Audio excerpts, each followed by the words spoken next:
Shalom saudara-saudara yang dikasihi oleh Tuhan. Rasul Paulus berkata bahwa kita hidup sebagai orang percaya, hidup karena iman, bukan karena melihat. Saudara, bagaimana yang hidup saudara? Apakah saudara hidup dengan iman semata-mata, bukan semata-mata karena melihat? Salam jumpa dalam program Tuhan adalah Gembalaku. Saudara, kehidupan kita ini begitu multidimensi aspeknya. Sehingga kita banyak sekali dengan kesibukan, banyak sekali perlu konsentrasi di sana dan di sini, belum juga dengan tuntutan demi tuntutan yang kita hadapi, sehingga saudara kita seringkali terbentur dengan segala sesuatu yang kita rasa sebagai sesuatu yang melebihi kekuatan kita. Nah, saudara, sebagai orang-orang percaya, saudara kita mengalami pengalaman yang seperti itu. Saudara, pengalaman yang seperti itu, tanpa kita rasa juga menekan akan keyakinan iman kita dari sisi praktis. Saudara, ketika kita hendak menjalankan semuanya itu, saudara kita bisa diliputi oleh kekhawatiran, ketakutan, kecemasan, karena kita merasa bahwa apa yang kita jalani itu tidak pasti. Kepastiannya adalah kesulitan-kesulitan yang ada. Saudara, disitulah kita menyadari bahwa keyakinan iman secara dogma dapat saja kita ucapkan dengan lantang. Namun saudara, ketika iman itu diperhadapkan dengan kehidupan praktis, saudara, bagaimanakah kita menghidupi iman kita? Saudara, mari kita membaca Hagai pasal yang kedua, ayat 11-23. Pada tanggal 24 bulan yang ke-9, pada tahun yang kedua zaman Darius, datanglah firman Tuhan kepada Nabi Hagai. Bunyinya, beginilah firman Tuhan semesta alam itu, tanyakanlah pengajaran kepada para imam. Andai kata seseorang membawa daging kudus dalam punca bajunya, lalu dengan puncanya itu ia menyentuh roti atau sesuatu masakan, atau anggur, atau minyak, atau sesuatu yang dapat dimakan, menjadi kuduskah yang disentuh itu? Lalu para imam itu menjawab, katanya tidak. Berkatalah pula Hagai, jika seseorang yang najis oleh mayat menyentuh semuanya ini, menjadi najiskah yang disentuh itu? Lalu para imam itu menjawab, katanya tentu. Maka berbicara Hagai, katanya, begitu juga dengan umat ini, dan dengan bangsa ini di hadapan Tuhan. Demikianlah firman Tuhan, dan dengan segala yang dibuat dengan tangan mereka, dan yang dipersembahkan mereka di sana adalah najis.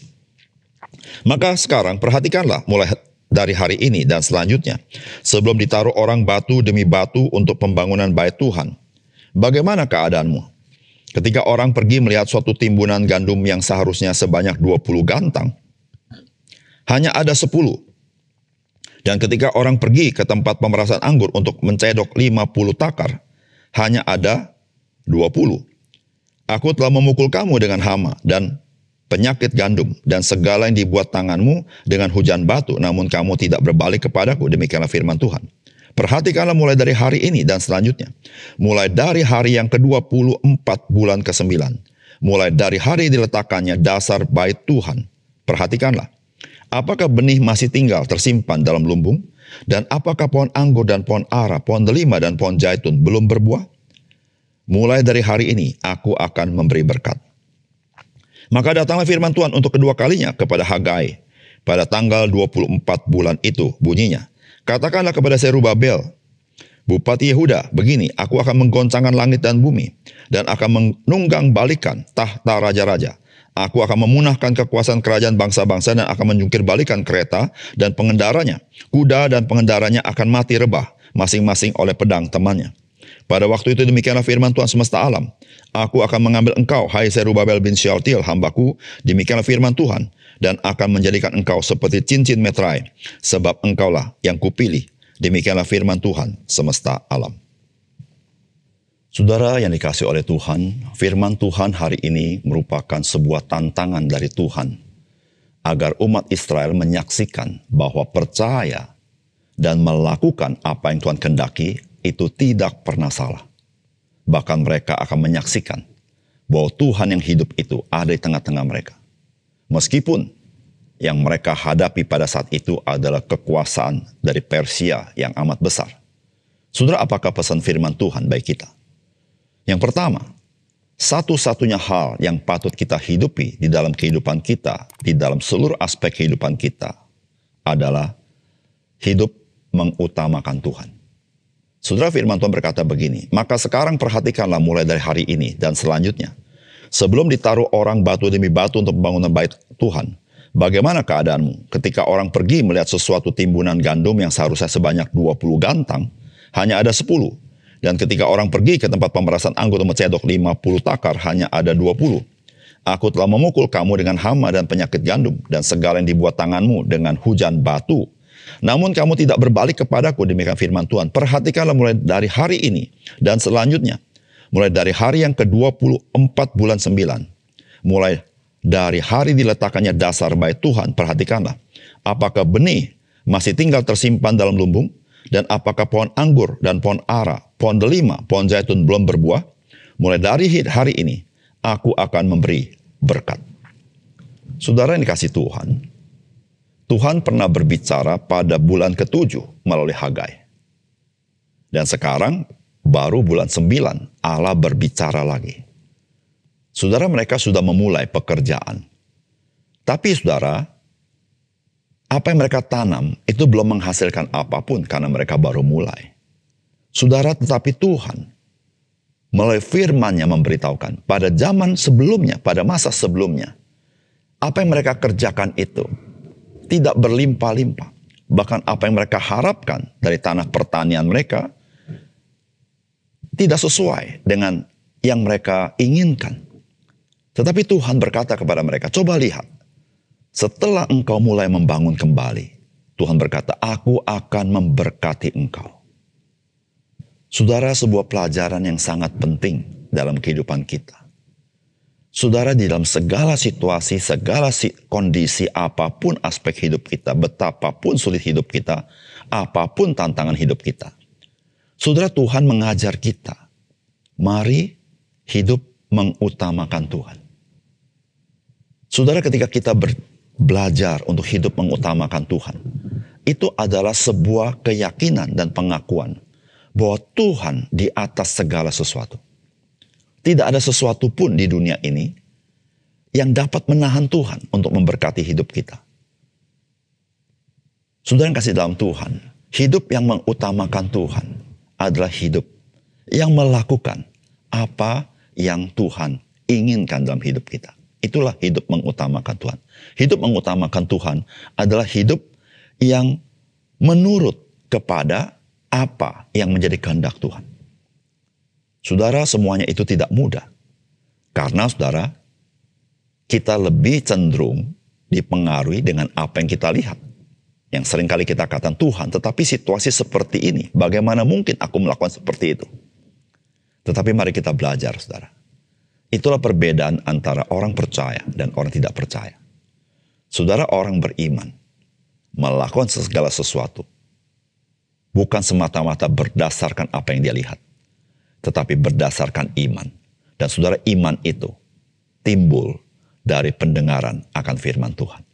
Saudara, mari saudara, apapun situasi kondisimu, Tuhan katakan kepada engkau, utamakanlah Tuhan. Dan Tuhan berkata melalui Hagai, Tuhan akan memberkati. Yang kedua, saudara, Kristus adalah penguasa dan pemilik segala sesuatu. Dan tidak ada sesuatu apapun yang tidak berada di dalam kekuasaannya. Dan tidak ada sesuatu apapun yang bukan adalah miliknya. Saudara, firman Tuhan berkata begini. Maka datanglah firman Tuhan untuk kedua kalinya kepada Hagai pada tanggal 24 bulan itu bunyinya. Katakanlah kepada Zerubabel, Bupati Yehuda begini, aku akan menggoncangkan langit dan bumi dan akan menunggang balikan tahta raja-raja. Aku akan memunahkan kekuasaan kerajaan bangsa-bangsa dan akan menjungkir balikan kereta dan pengendaranya, kuda dan pengendaranya akan mati rebah, masing-masing oleh pedang temannya. Pada waktu itu demikianlah firman Tuhan semesta alam. Aku akan mengambil engkau, hai Zerubabel bin Shealtiel, hambaku, demikianlah firman Tuhan, dan akan menjadikan engkau seperti cincin meterai, sebab engkaulah yang kupilih. Demikianlah firman Tuhan semesta alam.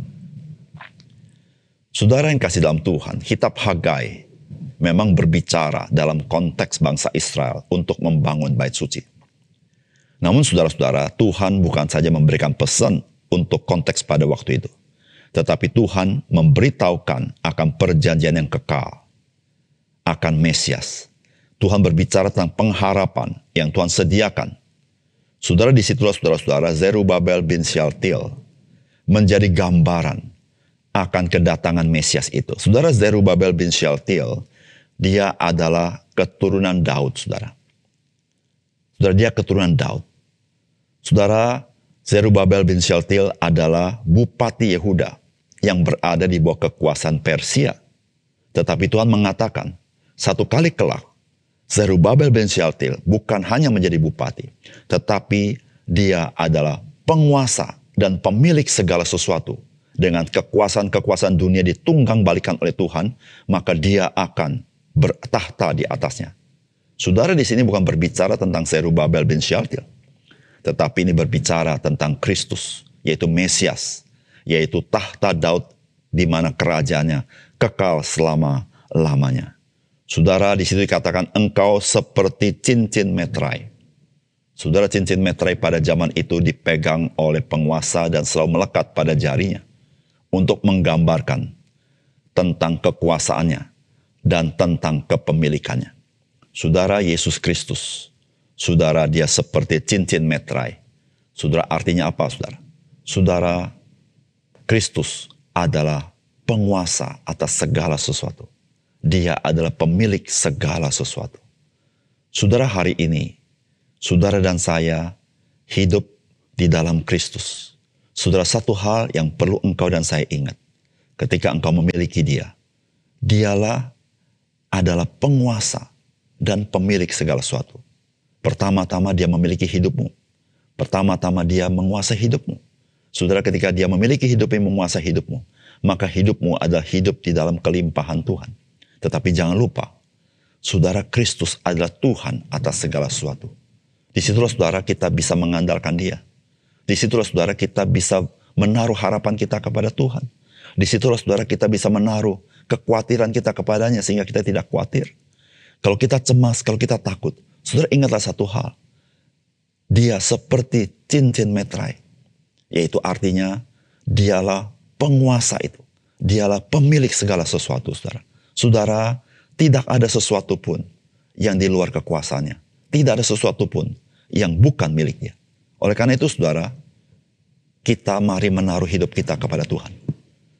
Menaruh harapan kita kepada Tuhan, bukan kepada yang lain. Mempersembahkan hidup kita kepada Tuhan. Hidup kita semata-mata hanya untuk melayani Dia. Apapun yang kita kerjakan. Karena Dialah penguasa itu. Karena Dialah pemilik itu. Dia yang menebus kita dari lubang kubur, dari kebinasaan, dengan darahnya, supaya kita boleh menjadi orang-orang yang merdeka. Bahkan kita menjadi miliknya. Oleh karena itu, saudara yang kasih dalam Tuhan, Kitab Hagai memberitahukan kepada kita bahwa Kristus, dialah penguasa. Kristus adalah pemilik segala sesuatu. Oleh karena itu, saudara, mari kita persembahkan hidup kita sebagai persembahan yang kudus, yang hidup, yang berkenan kepada Dia. Karena memang hidup kita telah dibayar lunas oleh darah yang mahal, yaitu darah Tuhan kita, Yesus Kristus. Mari kita berdoa. Bapa surga, terima kasih untuk kebenaran firman Tuhan. Kami bersyukur bahwa kitab Hagai menolong kami bukan saja melihat sejarah yang ada, tetapi menolong kami melihat ke depan. Bagaimana Kristus, Engkau bertata menjadi penguasa atas segala sesuatu, raja di atas segala raja. Engkau adalah pemilik segala sesuatu karena Engkau adalah Tuhan. Tuhan, terima kasih untuk firman Tuhan yang kami dengar pada hari ini. Dalam nama Tuhan Yesus kami berdoa. Amin.